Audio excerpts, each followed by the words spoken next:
Welcome to the Future of Payroll and Workforce Management Insights by HR.com, your go-to resource for insights into payroll and workforce management. From navigating compliance and technology trends to exploring the latest in global payroll solutions, we're here to keep you ahead of the curve. Join us as we dive into the forces reshaping payroll and share practical strategies to optimize your workforce management. Let's get started. Well, hello, everyone, and welcome to this latest episode of Future of Payroll and Workforce Management, a podcast here at HR.com, where I am your host. My name is Brent Skinner, and I do all sorts of things here, but enough about me. Today's about my guest, as are all the episodes about my guest. And today's guest is Mike Ehrle, who is partner at Beyond Banyan. Welcome, Mike. Thank you, Brent. How are you today? I'm great. We're finally getting some nice, actually late spring weather and sort of mid-spring. So I'm really excited out here in the Northeast. How are you? I'm doing well, and I live in Atlanta, and we've been enjoying nice weather for the last month or so. So we're over the hump. That's awesome. That's awesome. I got to move down south, man. I keep saying it. Oh, well. Anyway, we're going to talk about Beyond Banyan, and you have a really interesting story there around helping organizations understand value that they're going to get from a solution and all of that. It's a really interesting twist, and I can't wait to get to it. But as I like to ask all of my guests at the outset of these episodes is, what got you into this line of work, Mike? I know you're quite the entrepreneur, very creative guy, and I know you've intersected with the HCM industry quite a bit. So, what makes you tick? What gets you going every day, Mike? I think it's solving interesting challenges and not being in the monotony. Now, you have to deal with some monotony, of course, but these are interesting challenges that we're dealing with right now, especially across the HR landscape and healthcare and what's going on. I spent some time leading a brokerage firm, and you and I have had that conversation before. And inside that brokerage firm, I saw in the last year, and this is countrywide, increases for medical costs between many clients saw 30, 50% increases. So, it's just been a painful 12, 24 months in the industry. And what gets me out of bed in the morning is that's an interesting challenge to try to correct. And so when there was an opportunity, and I'm one of the partners of Beyond Banyan, when there was an opportunity to start to attack that cost curve and to describe value at a different level and to help employers understand if they deploy certain things and they can prove the value to others like the CFO or the CEO, all of a sudden there's a synergy in that leadership team and they can solve a gnawing problem that this country has been dealing with for a while, but do so at the corporate level. So that's what gets me out of bed in the morning. Yeah. And that's an exciting way to get out of bed. Let me tell you, you talked about, this is a great segue, actually. Can you dive a little bit deeper into what you mean by sort of, now, I can't remember exactly how you put it, but something around, changing the story or how you tell the story of value. How are you helping? Let me just sort of set the table here. So you're helping employers better explain or describe the value that they're going to, like the HR department, describe the value that they are going to achieve and realize for the organization when they're trying to sort of, convince the rest of organizational leadership to get on board and help them by sort of, hey, we're going to invest in this solution. How does that work? That's right. So for decades, you have all these companies out there, we'll call them vendors, the point solutions across the entire landscape of HR, and there's thousands of them. And in fact, I wrote an article for Forbes that I found in my research worldwide, there's 21,000 point solutions in the HR world. Can you believe that? 21,000. Wow. And they're selling Share to that employers. list with me if you would. Share that list with me if you would. It's incredible. It's incredible. And a lot of those companies, their marketing department will come up with an ROI calculator. And your sales team will take that ROI calculator and they'll hand it to their main decision maker that they're trying to sell, right? And that decision maker will throw it in the trash can because it's not defensible. It's not believable. It was made up by a marketing team and has no credibility. It doesn't work. So some instead over time have created this discipline called value engineering. And value engineering is when you might have a team of data scientists at the vendor that are digging into this solution that you are selling to whomever the employer may be, and you make it so that the data is irrefutable. Moreover, the person you're dealing with, let's say it's the CHRO or the SVP of HR, they can now get behind the data because they know the numbers and they can see the widgets and how it's put together, and this solves their problem this way. It's an entire discipline. It's an entire methodology that is completely different than an ROI calculator. On the surface, it sounds like an ROI calculator, but it's not. And it's also making it so that that main contact that you have at the vendor level, when they're sitting in a room with the CFO or the CEO or maybe their board, all of a sudden everybody's speaking the same language. And it allows the CFO to start seeing it through the CHRO's lens as well. And that's a different paradigm. That shift is something we don't see often. Most of the time, the CFOs are like, yeah, I don't believe it. I'm out of here. But when they Yeah. can see the data is real and they understand how that data was arrived, it increases the probability that that point solution will get into that corporation and add value to their employees, whether it's payroll, talent, benefits, all these different things. These are areas that need the help. You really you've hit on a number of points, and I'm just sort of gonna reiterate a few things here because I want to sort of underscore them and put some punctuation points in this, right? So one is the value engineering. Just for some of our viewers who might be unfamiliar with what that means, or maybe they haven't heard that. Trust me, you know what it is. It just you might not have heard it called that before. One of the largest enterprise software providers on the planet, SAP, came up with value engineering. They sort of invented, they came up with the term value engineering, Yes, they and did. yeah, and they developed a whole team around that would go into like strategic net new potential accounts and help those prospective customers understand, hey, here's the value, the ROI, here are the benefits, however you want to put it, that you're going to experience quantified in the future from making decision to switch your enterprise software, and of course hopefully by SAP, because it was SAP's value engineering department. These were people doing this, right? And so one of the things that was really interesting back in the day around that is, it's you can only scale so much with an actual team that's doing value engineering on every net new potential prospective deal, right? Because there's thousands of them going on depending on how large your company is at any time, right? The vendor. So that's really interesting. And I want to get back to that whole seeing things through the CHRO's lens as well. I want to get back to that, but first, Mike, could you help? So with the audience now understanding what value engineering is, all of this, can you help the audience understand, like, what is different about Beyond Banyan? There's sort Uh, of a systematization of this, sort of an automation. I want to stop short of automation, but there's something here that's scalable, right? There is. We have productized that discipline of value engineering, and you are dead on right. I love that you have the history of value engineering. Bill McDermott, who's now the CEO of ServiceNow, was the CEO of SAP at the time, and he talks about this in his autobiography, which was 30 years ago, and the results they had from it. So it's a really fascinating story.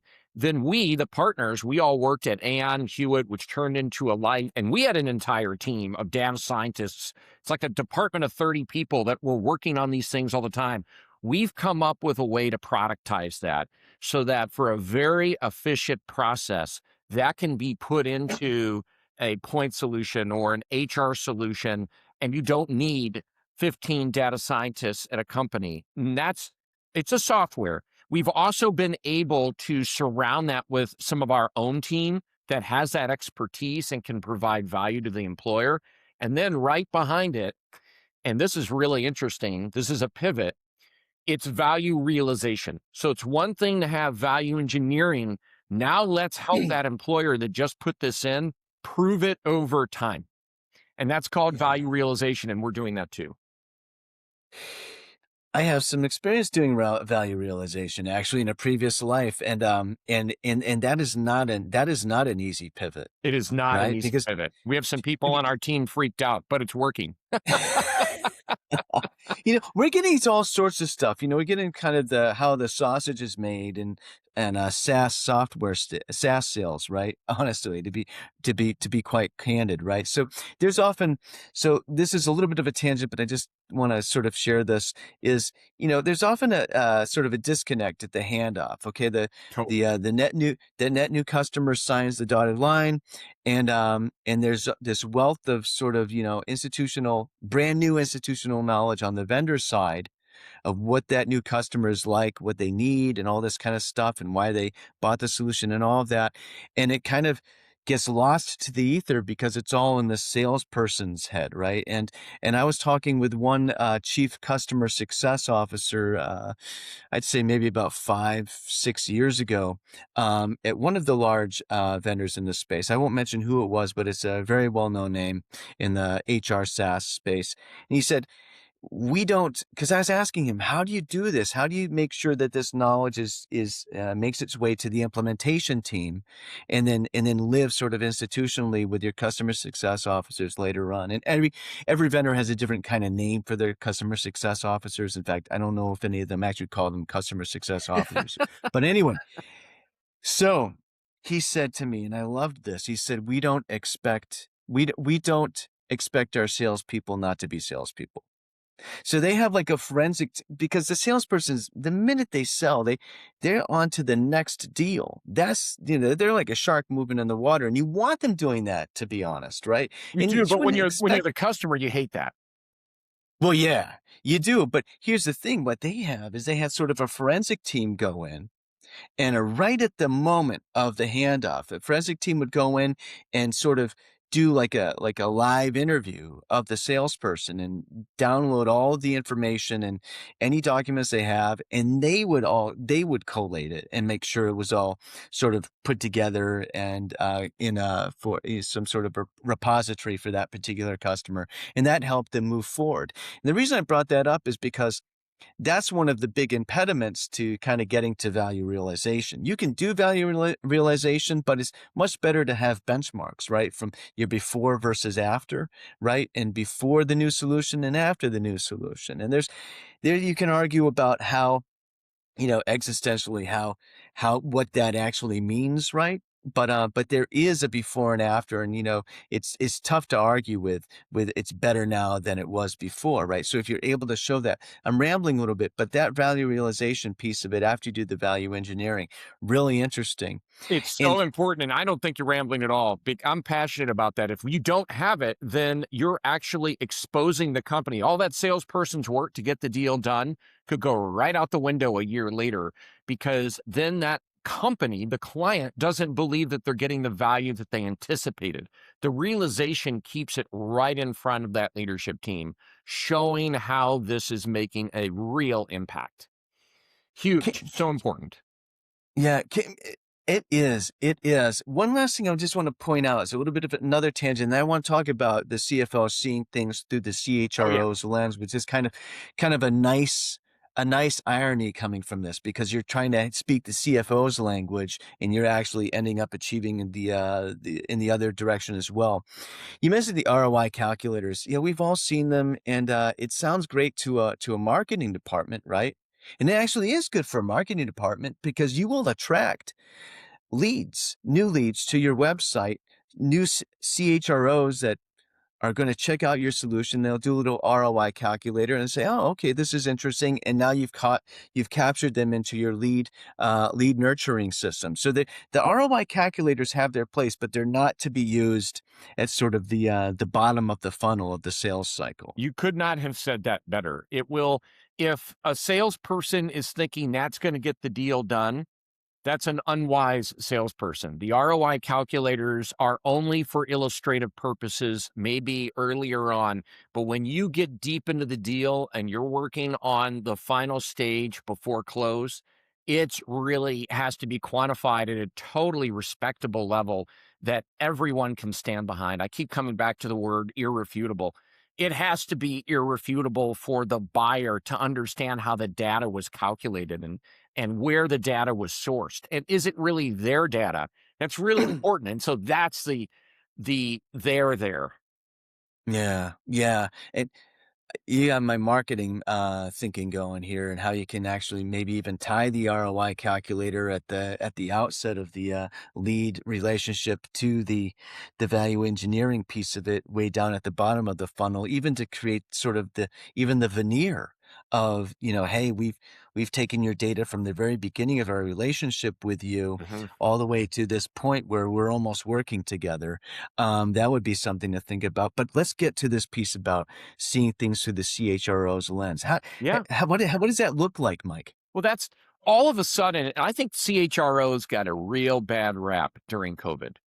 Because Mm, during COVID, they were in a tough spot where chaos was occurring everywhere, information was not clear, and they put in a bunch of point solutions, typically at large employers, that weren't necessarily connected. They weren't sharing information the right way. We get on the other side of COVID, and it's very clear you can stereotype. The CFOs have said, enough of the crazy. We need a system that's connecting everything together, that's streamlined. So the CFO, though, can now respect with this data, with value engineering, where the CHRO is coming from.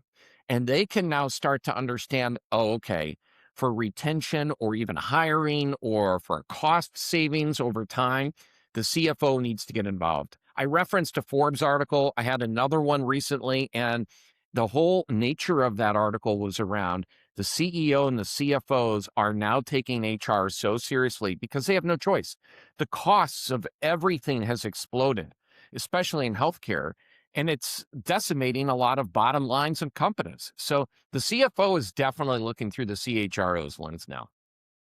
that's really interesting. And so they're starting to consider that future value. We know it's going to be more than zero, but we don't know what that number is yet, as opposed to sort of capturing what we definitely know we've saved, and what's in what is sort of and translating that to a productivity gain. That's really, really interesting. That the CFOs they're looking for they're looking for new value. They are. They are. And if you're a CFO of, I'll make it up, $100 million top line company, and let's just say that healthcare costs, I'm making this up as well, healthcare costs and benefits and everything else are 5 million for your company, and you just got a 30% renewal, okay? 30% of 5 million.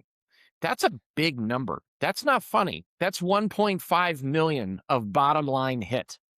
That CFO is now sweating it. They're not loving that situation. And the CEO and the board are now getting involved. That's too big of a percentage of EBITDA. So that's a problem. And that's what we're seeing countrywide. And I'm picking a lot in this discussion on healthcare, but there's a lot that you can say on the talent side of this as well. So it's just fascinating. In my opinion, the CHRO hasn't always had a seat at the table, to be fair. And I think that has really changed in the last 24 months. Now they do. And the CFO is looking through the CHRO's eyes because when it comes to benefits and healthcare costs, it's a real thing.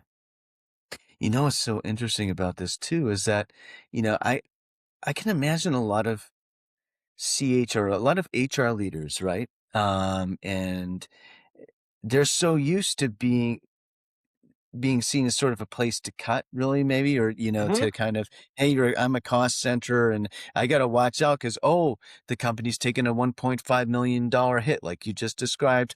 Oh no, batten down the hatches. They're going to come for us. But it's actually an opportunity. It's an Totally. opportunity to go in there and actually and help the company and show your value and be more strategic and honestly salvage or protect what you've built. Totally. And that's it. Yes, it's a cost situation, but there's a way to design it so that it is not overwhelming. And the CHRO has such a role in that now where I really don't believe they did as much before. So that role is being taken, in my opinion, from what I'm seeing, far more serious than the last 24 months. It's really exciting stuff, and I wish we had a longer podcast to talk about this because I know we could keep going for a long time.